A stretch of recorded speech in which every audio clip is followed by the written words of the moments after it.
On August 5, 2025, a humid night blanketed Bryan, Texas. The air was thick and heavy, typical of a Texas summer, but the stillness of the night was suddenly and violently shattered by the sharp crack of gunfire near the federal prison camp Bryan. The sound echoed through the quiet streets, a stark contrast to the usual peaceful atmosphere. The shots rang out alarmingly close to the facility, specifically raising concerns because it was housing Ghislaine Maxwell, whose case had captivated the world. The unexpected disturbance instantly triggered panic and widespread speculation both locally and across the globe. Law enforcement raced to the scene with urgency, sirens piercing the night as officers quickly established a secure perimeter around the prison, working to contain the situation and begin the crucial search for clues.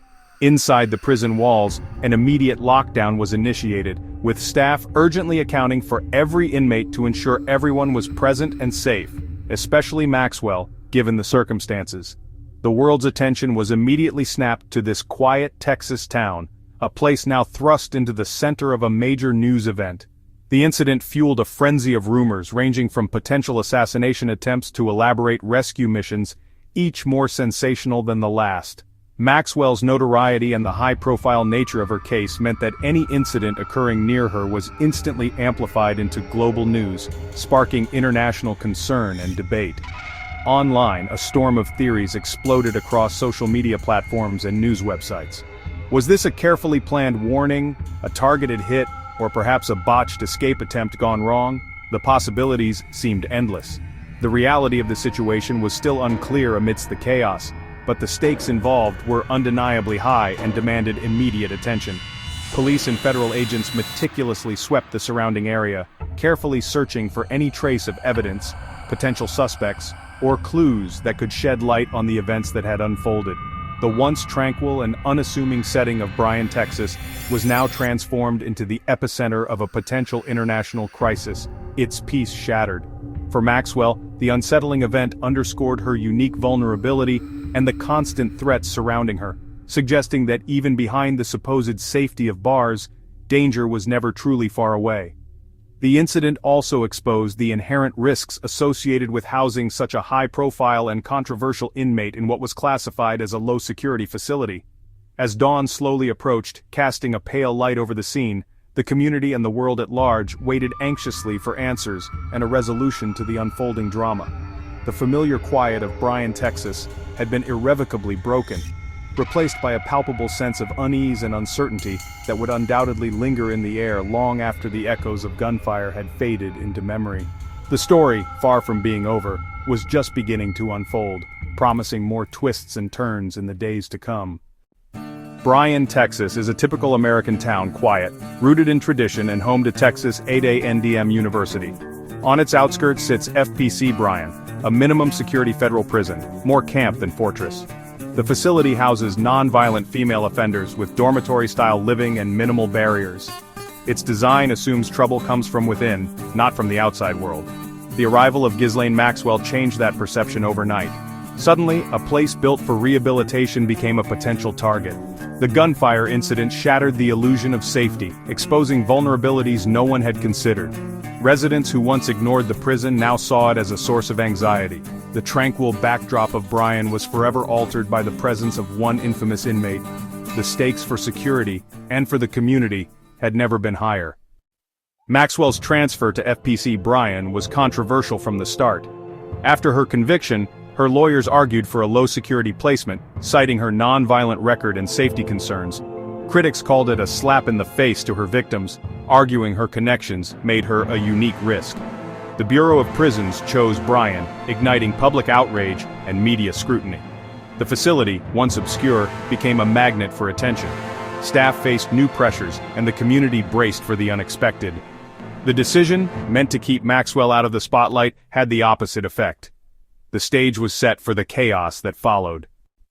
The night air was shattered as gunfire erupted just after 10 p.m., the sudden sound cutting through the relative quiet. The unexpected violence jolted staff and residents alike, sending a wave of unease through the facility. Immediately, prison alarms blared, their piercing sound echoing across the grounds. Local police responded within minutes, sirens wailing as they raced towards the scene, lights cutting through the darkness. They quickly began locking down the area, establishing a perimeter to contain the situation. Officers meticulously combed the scene, their flashlights cutting through the darkness. They were searching for any trace of evidence, any clue that might lead them to the suspects.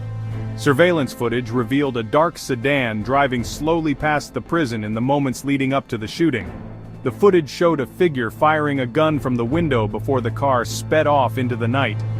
It soon became clear that the shots weren't aimed directly at the prison itself, but the sheer proximity of the gunfire was undeniably alarming, raising serious concerns.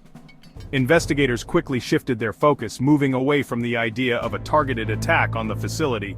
Instead, they began to consider the possibility of a reckless act that had occurred nearby. Police officers canvassed the entire neighborhood surrounding the prison, diligently gathering any available video footage and interviewing potential eyewitnesses. As the immediate threat subsided, officers began to stand down, but the investigation itself only intensified, becoming more focused and determined. The seemingly random nature of the act did little to calm the frayed nerves of the community.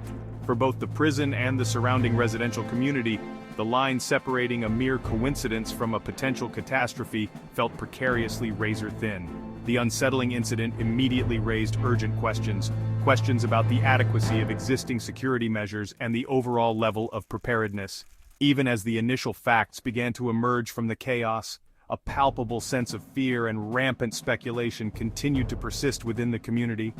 The determined search for answers, and for those ultimately responsible for the shooting, was in reality only just beginning to unfold.